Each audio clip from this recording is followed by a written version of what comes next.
Bonjour et bienvenue à chacune et à chacun d'entre vous. Quelle joie de poursuivre encore ce thème de Jésus notre divin modèle.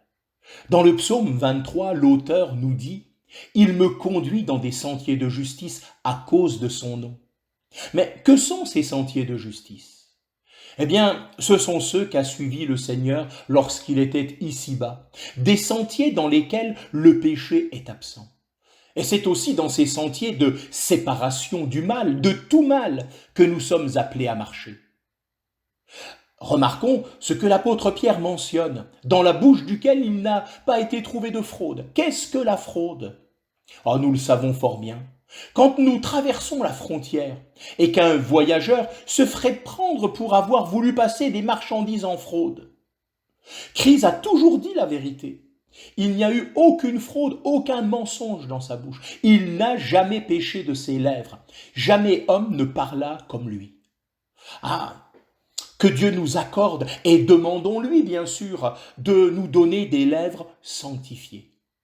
Jacques au chapitre 3 et au verset 2 déclare « Si quelqu'un ne faillit pas en parole, celui-là est un homme parfait, capable de tenir aussi tout le corps en bride. » Et au jeune Timothée, il était écrit « Sois un modèle pour les fidèles, en parole, en conduite, en amour, en foi, en pureté. » 1 Timothée 4,12. La parole passe ici avant la conduite. Ah, encourageons-nous les uns les autres à veiller sur nos paroles. Il y a des paroles folles, des plaisanteries qui ne sont pas bienséantes. Veillons sur nos lèvres, bien-aimés, et aidons-nous les uns les autres à cet égard.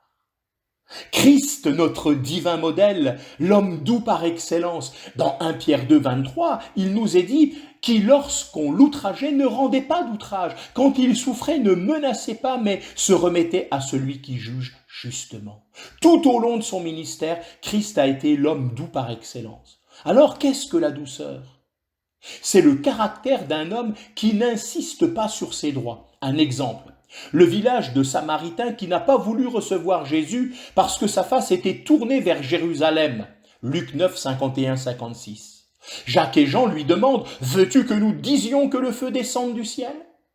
Jésus les reprend en leur disant « Vous ne savez pas de quel esprit vous êtes animés. » Et il est tout simplement ajouté « Et ils s'en allèrent à un autre village. » Christ seul a été l'homme parfaitement doux.